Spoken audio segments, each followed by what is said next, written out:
fui envolvido em várias polêmicas aí nessa semana. Pela minha própria obra e graça. Meti lá um tweet agressivíssimo que deu o que falar. Basicamente dizendo que os cristãos tinham que meter a porrada em esculhambaço. E muitas reações se sucederam a esse tweet, né? Entre as quais a de um amigo e colunista nosso da Valete, querido amigo Iago Martins, pastor, fez um longo vídeo sobre o tweet, discordando, assim, de maneira muito bem fundamentada. Gostei do vídeo, ele é muito educado, o Iago é um cara muito bacana. Mas é aquela coisa, né? Eu realmente acho que eu me passei ali. Não tanto pelo elemento da porrada, porque eu acho que o elemento da porrada é o elemento central correto. Mas eu acho que eu me passei por querer prescrever aos cristãos o que eles devem fazer. Eu acho que não me cabe enquanto pessoa de outra religião. Mas eu, de fato, acho isso. Eu estou vendo isso acontecer na atualidade, que essas ofensas, escárnio, têm sido quase naturalizado na nossa sociedade atual, ocidental. Isso acontece em várias e várias ocasiões, né? E é uma coisa que, como eu estou dizendo, eu acho que ela tem sido naturalizada na sociedade. Tem sido normalizado, visto como algo que é mais ou menos trivial. E isso acontece em contraste, num contraste muito agudo, com o nível de proteção que outras comunidades, não só comunidades religiosas, gozam dos Estados modernos ocidentais. Então, a protetividade que aí está posta... Você tem razão. Para os homossexuais, você tem para muita os transexuais, para comunidades ditas minoritárias, etc., é muito forte e está cada vez mais forte. De tal maneira, por exemplo, que hoje é perfeitamente possível que a gente leia uma notícia de alguém que perdeu o emprego, foi cancelado, foi hostilizado e foi processado porque emitiu falas transfóbicas. Então, alguém que falou alguma coisa que foi transfóbico, a esta pessoa pode acarretar todas as consequências que eu estou descrevendo. A gente pode ler notícias desse tipo. Fulano de tal foi cancelado, fulano de tal perdeu emprego. Ou seja, isso indica o que para mim? Que essas comunidades elas gozam de uma proteção muito forte. Sim. E que está aumentando. Ao passo que as comunidades religiosas... Na medida em que uma vai crescendo... Exatamente. Sim. Notadamente a comunidade dos cristãos. Claro, obviamente a gente não está também falando em estados que promovem uma perseguição sistemática aos cristãos. Então não é assim. Você vai nos Estados Unidos, vai na França, vai na Bélgica, estão perseguindo os cristãos, matando os cristãos. Isso não está acontecendo. Mas que, de fato, a comunidade cristã começa a ficar mais vulnerável, pelo menos no nível discursivo, com certeza começa. E isso eu estou vendo muito claramente.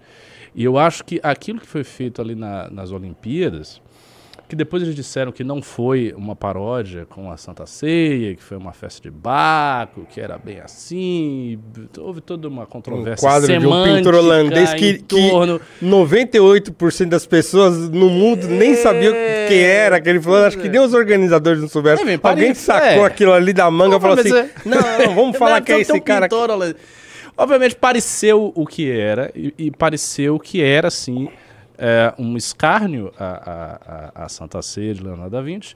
E aí alguém pode dizer, mas é apenas um quadro. Não, mas é um quadro com uma representação religiosa, que é a Santa Ceia.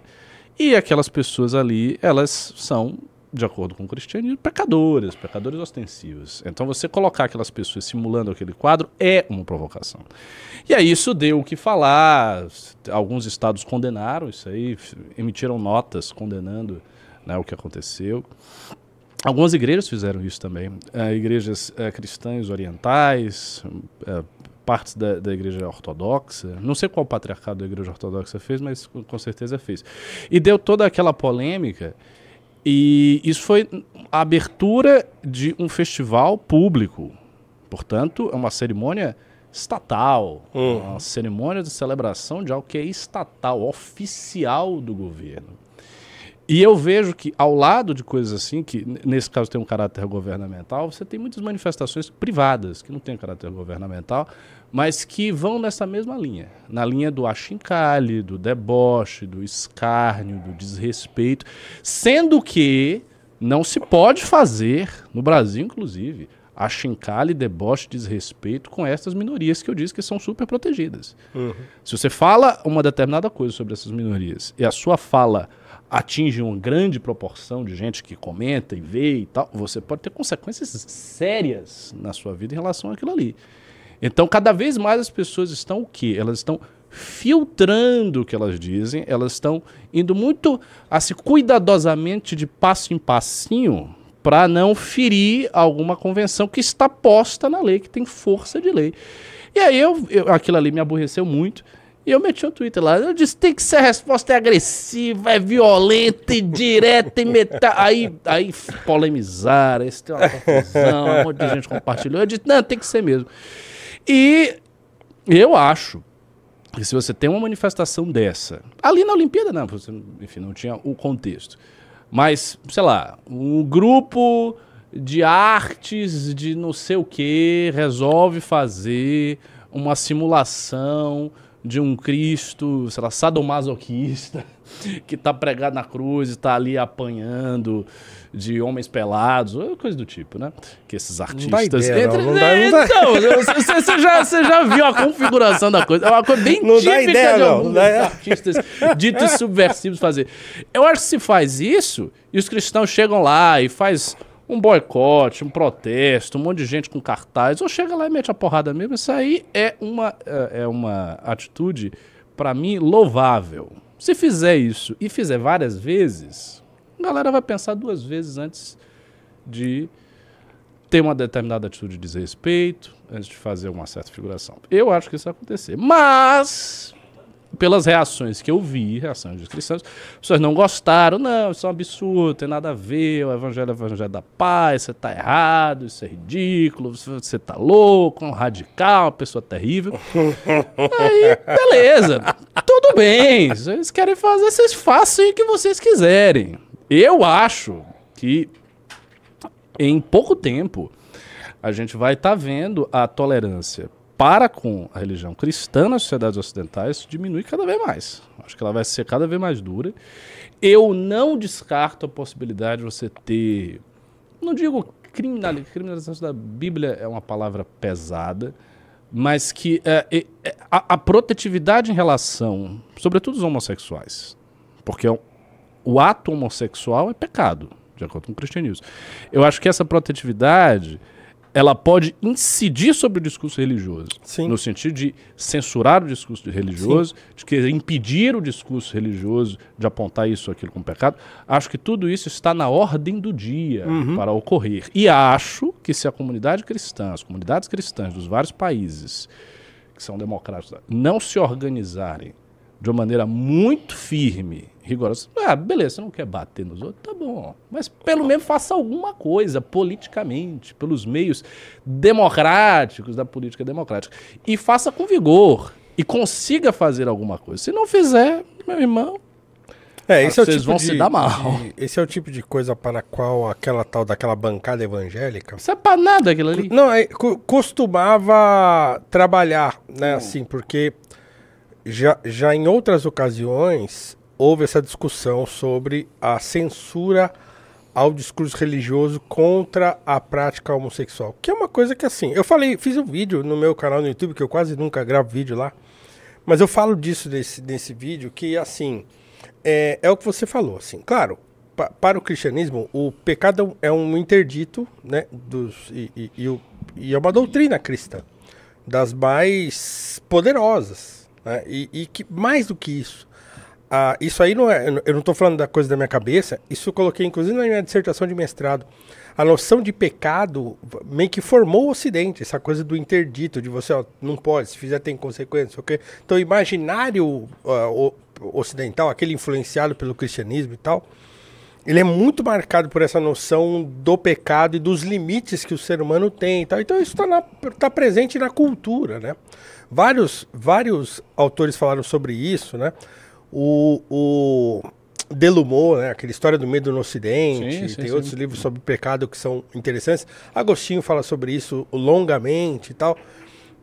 Então, a noção de pecado ou a doutrina do pecado, ou do pecado original até, é uma coisa inegociável para o cristianismo. Então, assim, é óbvio que mentir é pecado, você lançar falso testemunho é pecado, adultério é pecado, um monte de outras coisas são pecado, e a prática homossexual também é pecado. É um pecado para o cristianismo, é um pecado.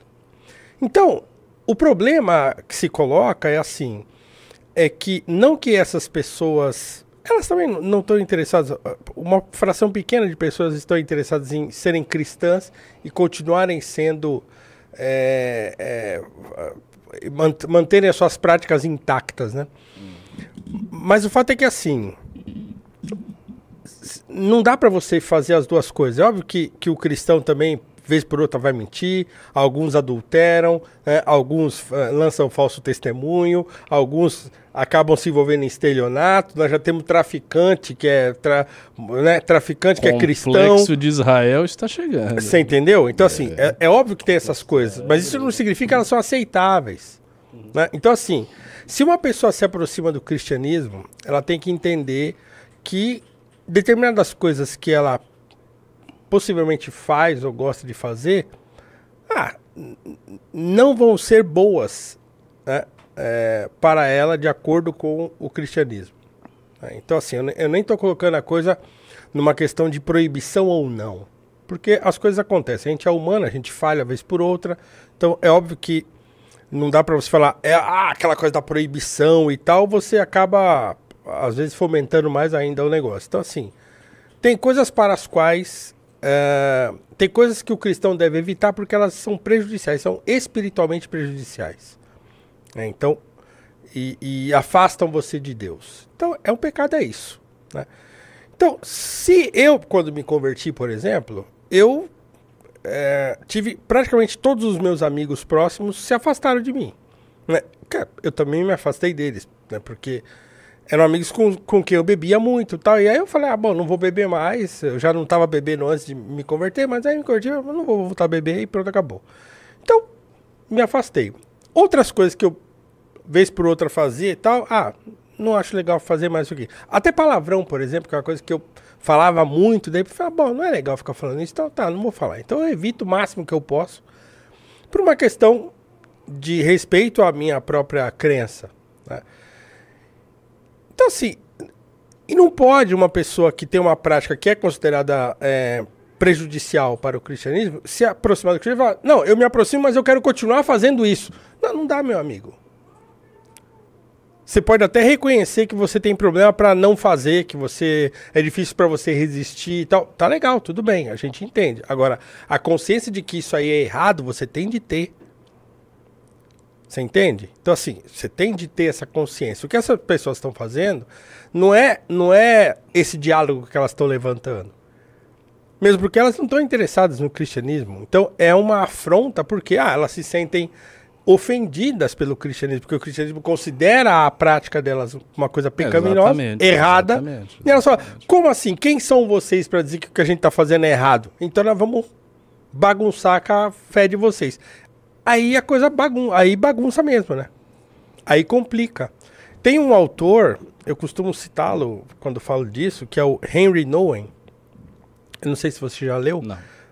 Foi um padre, um intelectual, assim, um acadêmico. Ele deu aula em Harvard e tudo. Era um grande intelectual que de repente se converte ao catolicismo, se torna padre e tal, e vive uma vida muito regrada. Ele larga tudo, vai morar numa...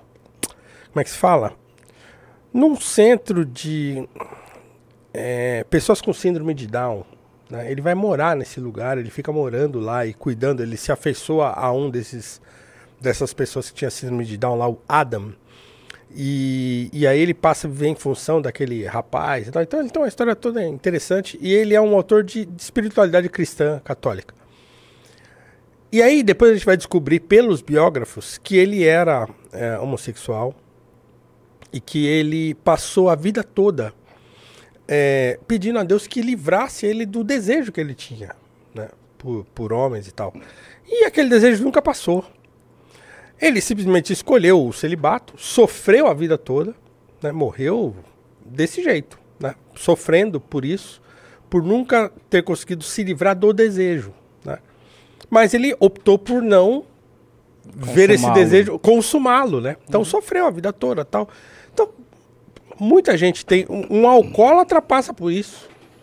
Nossa. Certo? Então, quer dizer, um alcoólatra muitas vezes passa por isso, escolhe parar de beber e tem que ficar indo no AA a vida inteira, né? Tem que ficar se controlando a vida toda, porque um gole que ele toma, ele volta e tal. Então tem um monte. Então, assim, a vida é cheia dessas coisas. Então, por que só esse tipo de ato ele tem que ser inegociável para o cristianismo? Não, ele não será. Então os cristãos têm de resistir nesse sentido. Agora estão surgindo igrejas que são inclusivas e tal. Sabe-se lá Deus que tipo de inclusão é essa? Mas assim, você não pode transigir com esse tipo de coisa. É óbvio que as pessoas precisam ser respeitadas, precisam ser aceitas, abraçadas. Vem todo mundo. Quer vir a comunidade toda para dentro da igreja? Vem. Mas venham sabendo que vocês estão vindo para dentro da igreja. Né? Para um contexto religioso. Então, assim, dentro do discurso religioso, há regras. Então não tem como você vir e ficar esculhambando. Mesmo se você vir para a igreja e você começar a mentir o tempo todo dentro da igreja, alguém perceber, uma hora vão chamar você de canto, falar, amigão, não dá para você ficar aqui mentindo o tempo todo para as pessoas, contando vantagem, falando que você é o que você não é. Tá errado isso. E tem um outro aspecto também, que é uma coisa que me ocorreu nesse episódio. Na verdade, isso me ocorre há muitos anos, né? Porque eu acho que é um fato dado aí das mutações pelas quais o liberalismo passa hoje. No debate que o John Gray teve com o Fukuyama, foi um debate que eu assisti 2 vezes, tão bom é o debate. A certa altura, o Fukuyama estava interpelando ele, aí o Gray disse, woke é liberalismo sem tolerância. Ele definiu desse jeito. Woke é liberalismo sem tolerância. Olha a definição, foi uma definição bem sumária. Porque o Gray tem um ensaio famoso sobre como a tolerância clássica liberal, que está ali esculpida em Locke, nos outros clássicos liberais, está morrendo. Houve essa grande fase da tolerância, em que a tolerância ela foi sendo colocada no arcabouço jurídico das sociedades liberais, geralmente contra a religião. Por quê? Porque a religião possuía autoridade de Estado. O que, por exemplo, na concepção islâmica é assim desde sempre. Então, assim, a gente não transige com uma ideia de uma separação formal entre Estado e religião. Não há sentido separar Estado e religião para o Islã. Não há sentido. O Ayatollah Khomeini tem uma frase famosa que o Hulebeck cita no livro dele Submissão, que diz: o Islã é político ou não será nada. Porque no Islã a coisa surge como uma sociedade política, com uma lei, etc. Então é uma síntese inquebrável.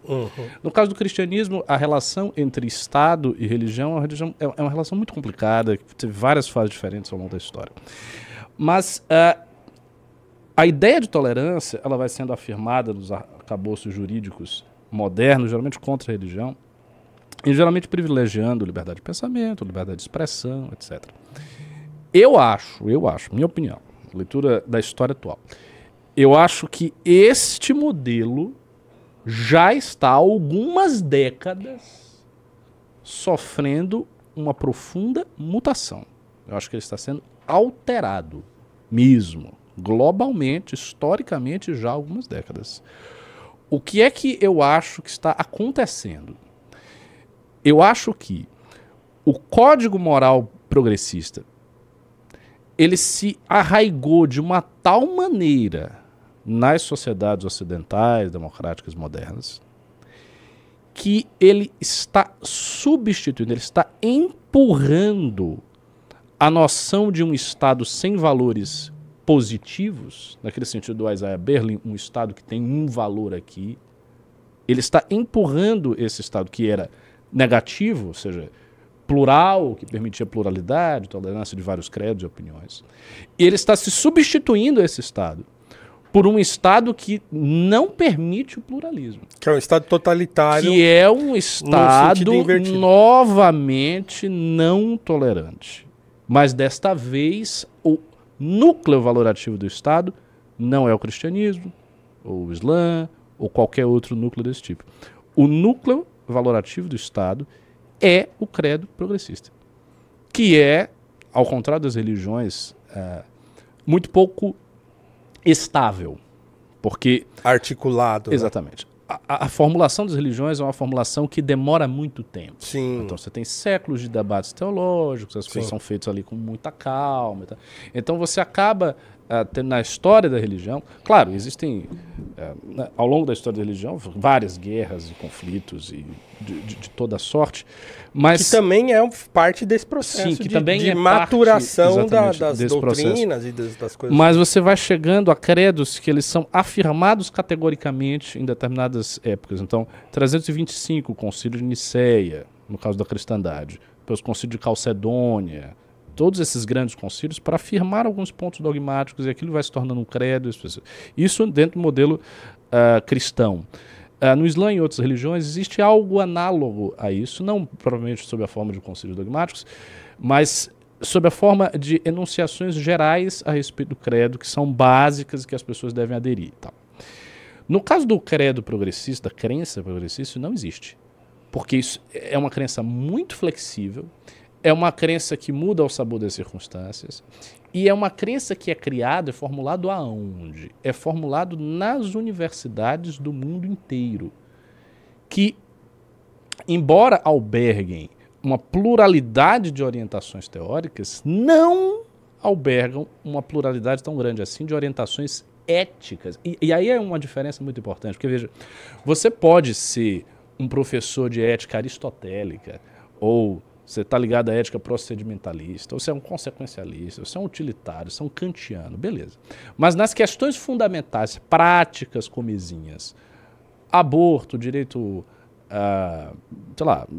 direitos dos homossexuais,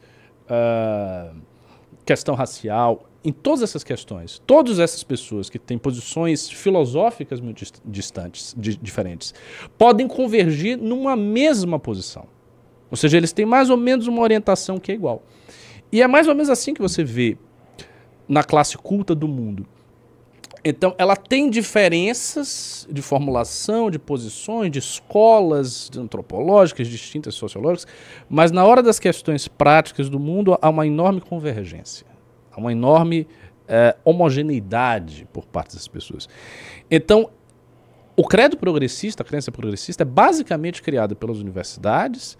Ela é flexível, ela vem dessas discussões e ela reflete a opinião homogeneizada de uma certa inteligência, de uma certa elite intelectual que vai penetrando as estruturas de poder do Estado, as estruturas burocráticas e, através dessas estruturas, começa a transformar a sociedade. Então, eu acho que esta é a fase que a gente vive hoje. De maneira que os partidários dessa tolerância, eles já estão contra a história. Eles já estão, de alguma maneira, em déficit em relação ao que está acontecendo hoje. E eu, assim, não vejo força suficiente, nem nos liberais de tipo mais clássico, nem nas comunidades cristãs majoritárias, para conter esse processo. Hoje, da maneira como eu enxergo, esse processo está atropelando essas pessoas. Então, eu acho que os liberais estão sendo atropelados por esse processo e estão sendo transformados no meio do caminho, porque tem muitos liberais progressistas que são woke na prática. Uhum. Eles estão aderindo, né? Aderindo, na verdade. Muitos. E os cristãos estão também sendo levados em roldão. Isso é o que eu vejo hoje. Eu acho que essa é o verdadeiro risco. Esse é o verdadeiro risco. Você me assiste todos os dias, você confia no que eu falo, você participa das nossas jornadas, dores e aventuras. E se eu disser pra você que eu tô ajudando a formar milhares de novos líderes através da Academia Valete? Aqui, ó. Você sabe que a Valete é onde eu ponho todo o nosso coração, é a nossa melhor produtora de conteúdo, que é justamente onde a gente escreve e pensa a teoria. E lá a gente resolveu formar uma nova geração de pensadores. Vem pra Valete aprender a falar, a escrever, a pensar, a ser um líder essencialmente, tá? Então, eu tô lá dando aula, o Arthur tá lá dando aula, o Kim tá lá dando aula. Então peço pra você, se você me assiste tanto, confie em mim. O valor é baixo, eu tô falando um valor bem baixo, porque o meu objetivo é formar o maior número de pessoas possível que entenda como lidar com esse mundo estranho de hoje em dia. Bora, Academia Valete, a tua casa, link na descrição.